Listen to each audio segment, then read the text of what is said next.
इस माधव गुप्ता जो कि एक बिल्डर है, उसने मुझे अपने बंगले की आत्मकथा कहने के लिए विवश किया। इस व्यक्ति ने अपने 1/3 क्षेत्र में ही बेसमेंट बनाने की अनुमति का उल्लंघन करते हुए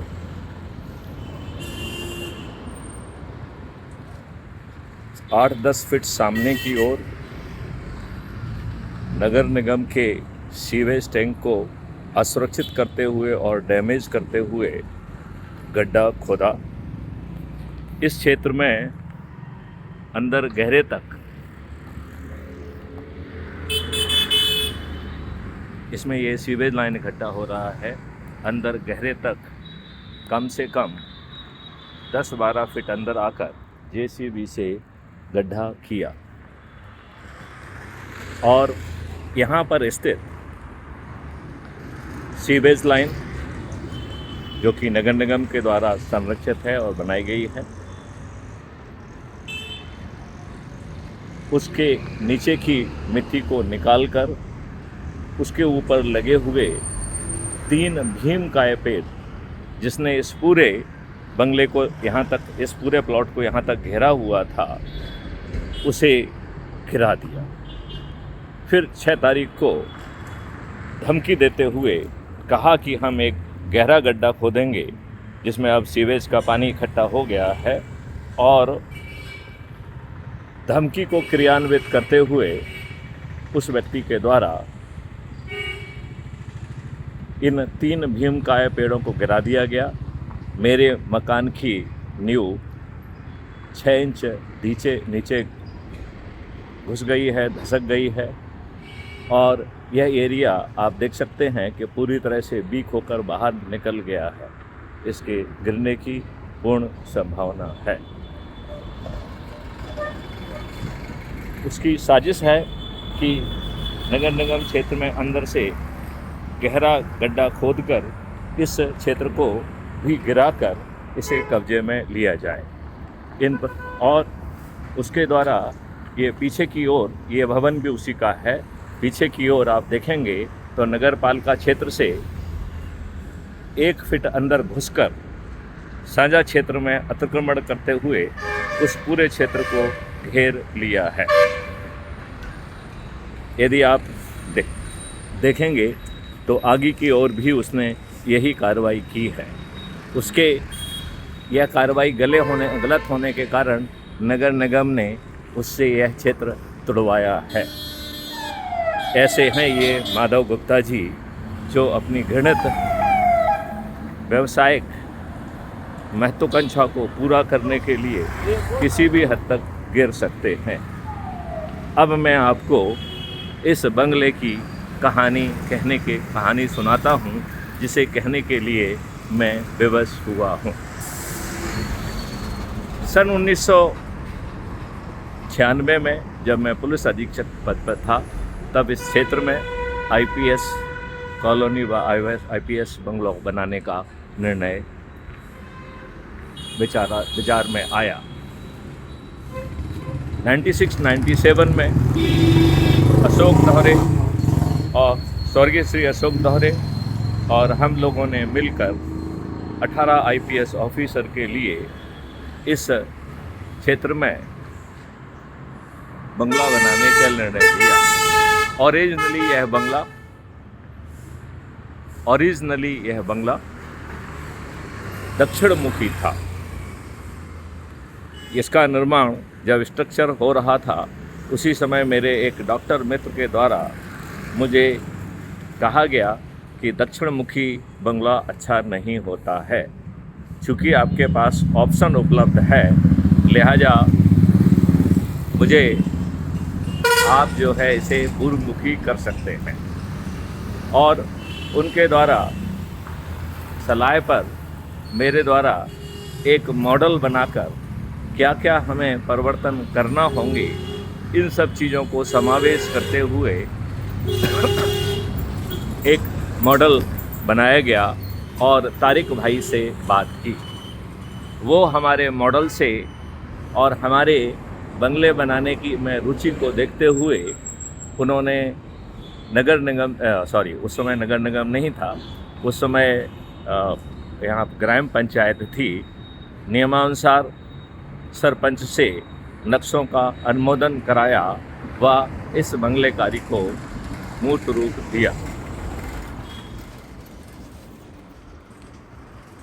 चूँकि हम लोग बड़े बंगलों में रहने के आदी हो जाते हैं, लिहाजा ये छोटे बेडरूम हमें रास नहीं आ रहे थे। मेरे अनुरोध पर श्री तारिक ने इन बेडरूम को तोड़कर उनकी साइज़ को बड़ा करने का प्रस्ताव तैयार किया और उसे अनुमोदित कराया।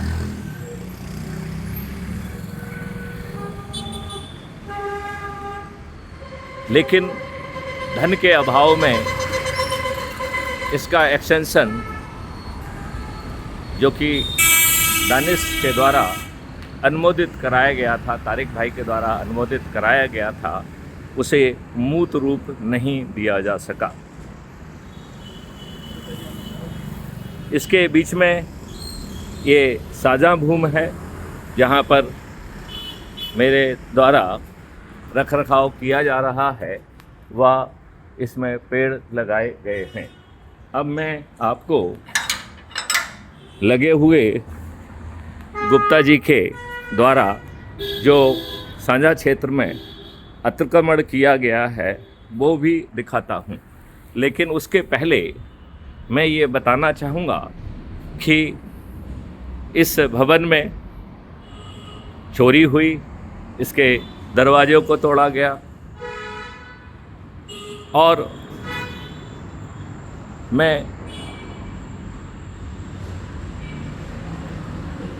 कश्मीर से आया हुआ था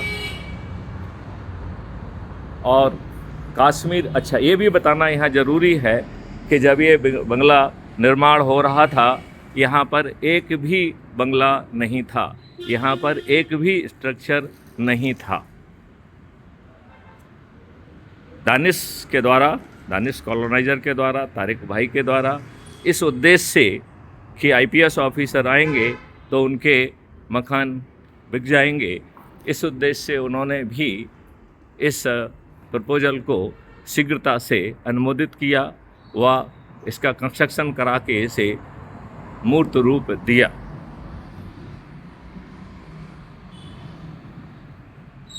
कश्मीर से आने के बाद मैंने यहाँ देखा कि ये देखिए किस तरीके से साझा क्षेत्र की दुर्गति है, जहाँ पर इस गुप्ता ने खुली संडास भी बना के रखी हुई है।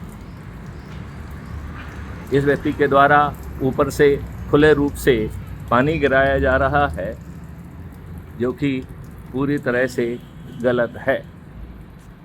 इस तरीके से यदि आप देखें तो सांझे एरिया के दूसरी तरफ इसने संडास बनाई हुई है और पूरे जो है ना क्षेत्र पर, सांझा क्षेत्र में लगभग 1 फीट गहरा घुसकर इसने ये कार्रवाई की है।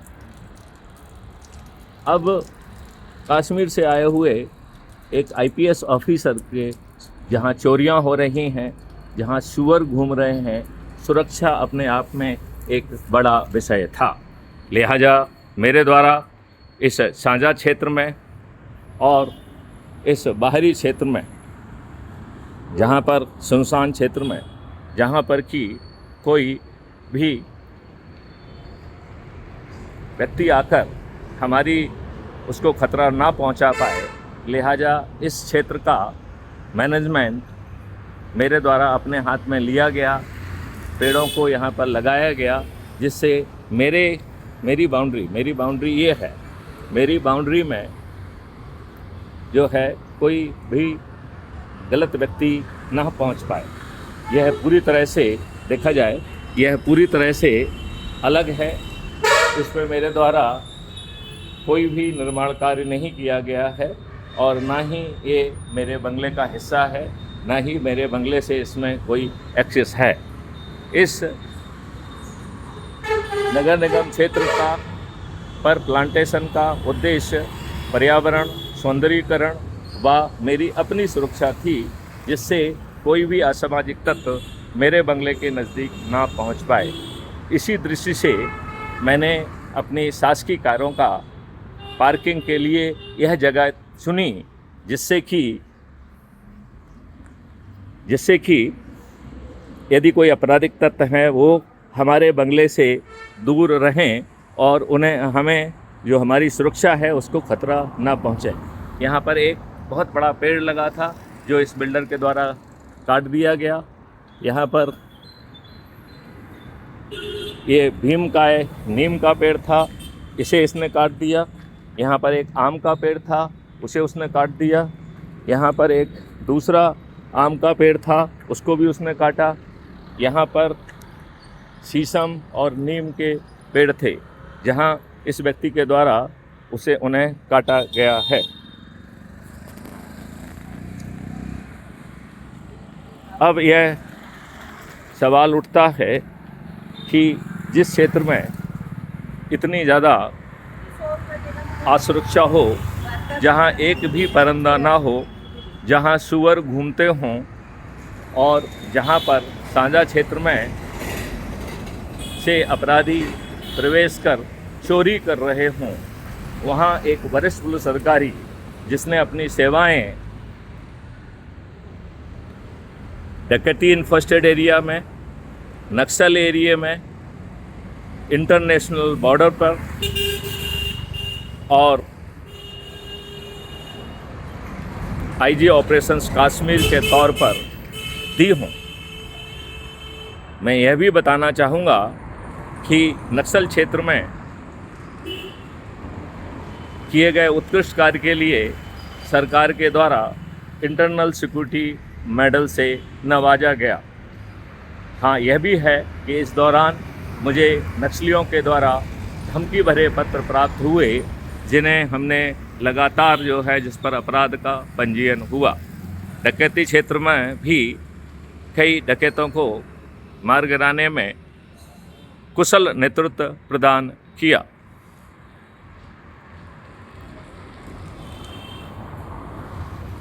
International border, Indo Tibetan border पर सभी चौकियों का भ्रमण किया गया और पाकिस्तान से स्टैंड ऑफ के समय मुझे पराक्रम मेडल से भी नवाजा गया। जम्मू एंड कश्मीर प्रतिस्थापना के दौरान मुझे जम्मू एंड कश्मीर मेडल और राष्ट्रपति ने वीरता के पदक से इसलिए अलंकृत किया क्योंकि बड़ी संख्या में पाकिस्तानी टेररिस्ट को ऑपरेशन के दौरान सफाया किया जा सका। अब सवाल उठता है कि एक ऐसा वरिष्ठ अधिकारी जो इतनी संवेदनशील जगहों पर रहा हो, क्या वह अपने आप को असुरक्षित रख सकता है? क्या साझा क्षेत्र से चोरों को, अपराधियों को घुसने के लिए छोड़ सकता है? यह एक मुख्य प्रश्न उठता है।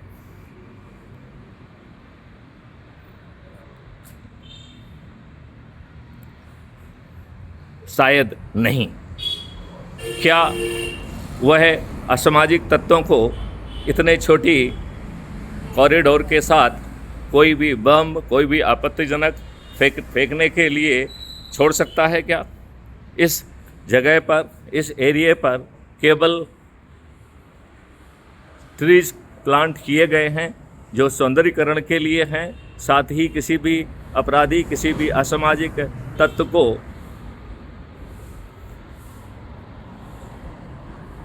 बंगले से उचित दूरी मिल सके, इस ध्येय से किया गया है। इसे किसी भी तरीके से इनक्रोचमेंट नहीं कहा जा सकता है और उस व्यक्ति के द्वारा तो बिल्कुल भी नहीं कहा जा सकता है जिसने दुष्टतापूर्वक 1/3 अपने पहले प्रोजेक्ट में, उसके द्वारा अपने पहले प्रोजेक्ट में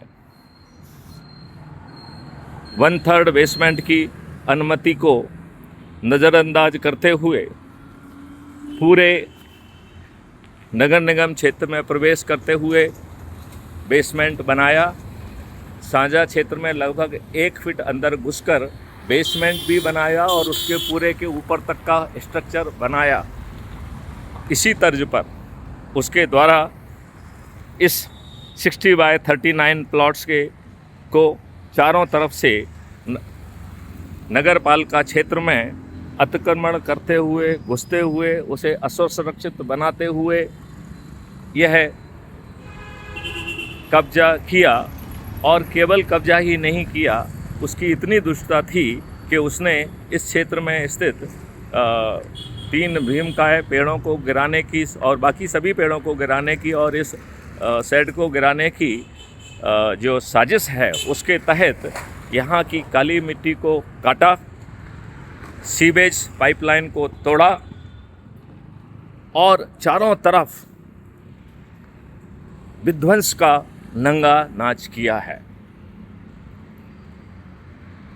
यह क्यों, कैसे हुआ, इसके लिए क्या ये श्री माधव गुप्ता का क्षेत्र है या ये हमारा एडजॉइनिंग एरिया है, इसका पिछले 20 वर्ष से अधिक समय से मेरे द्वारा सुरक्षा प्रदान की जा रही है।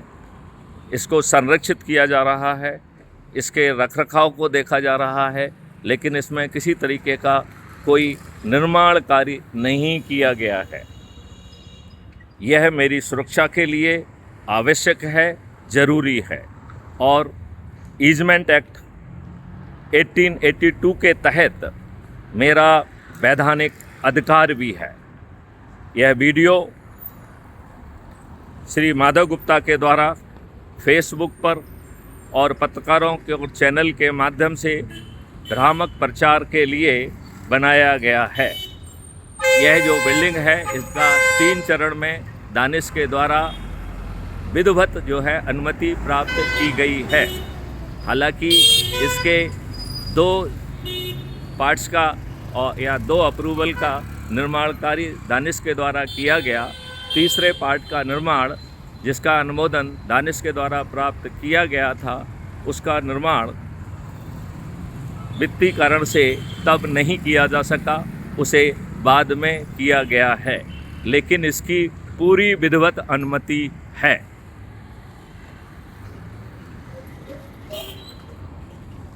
और जबकि गुप्ता के द्वारा यह प्रचारित करने की कोशिश की गई कि और उसमें उसको राजनीतिक टिंज देने की भी कोशिश की गई, जिसमें उन्होंने माननीय प्रधानमंत्री के नाम को भी घसीटा, जिससे उन्हें राजनीतिक लाभ और संरक्षण मिल सके।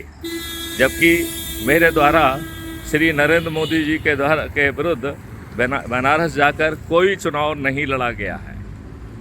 हालांकि मैं चाहता था कि क्राइम फ्री भारत मिशन, अच्छे भारत का संकल्प पूरे देश में पहुंचने के लिए बनारस क्षेत्र सबसे उपयुक्त था, लेकिन कब तक कारणों से मैं बनारस में नहीं गया और ना ही बनारस से मैंने चुनाव लड़ा। लेकिन यह माधव गुप्ता हर तरीके का भ्रामक प्रचार कर रहा है। मेरे द्वारा समय समय पर जो वीडियो लिए गए हैं उनकी लिंक मैं डिस्क्रिप्शन बॉक्स में देना चाहूँगा और आप लोगों से अनुरोध करना चाहूँगा कि डिस्क्रिप्शन में लिंक में दी गई ही पूरी चीज़ का वो एक को देखें और समझें कि यह व्यक्ति कितना दुष्ट है, इस व्यक्ति के द्वारा कितना अवैधानिक जो है ना खनन किया गया है, कितना नगर पालिका क्षेत्र में विध्वंस किया है, सीवेज लाइन को डिस्ट्रक्ट किया है और पीछे की सब मेन सीवेज लाइन को भी इसके द्वारा डैमेज किया गया है। मैं यहाँ यह भी स्पष्ट करना चाहता हूँ कि पब्लिक प्रॉपर्टी, विशेष तौर पर सीवेज वर्क को डैमेज करना एक अत्यंत ही गंभीर अपराध है। यह prevention to damage of public property act 1984 की धारा 3(2)(c) के तहत अत्यंत ही जघन्य अपराध है, जिसमें 5 वर्ष की सजा का प्रावधान है। इतना ही नहीं, जज पर भी मिनिमम सज़ा देने का पाबंदी लगाई गई है। जज बिना उचित कारण के 6 माह से कम की सज़ा नहीं दे सकते हैं। मुझे यह वीडियो माधव गुप्ता के द्वारा रची गई घृणित साजिश को नाकाम करने के लिए बनाने के लिए विवश होना पड़ा है। जय हिंद, जय भारत, वंदे मातरम, जय गुरुदेव।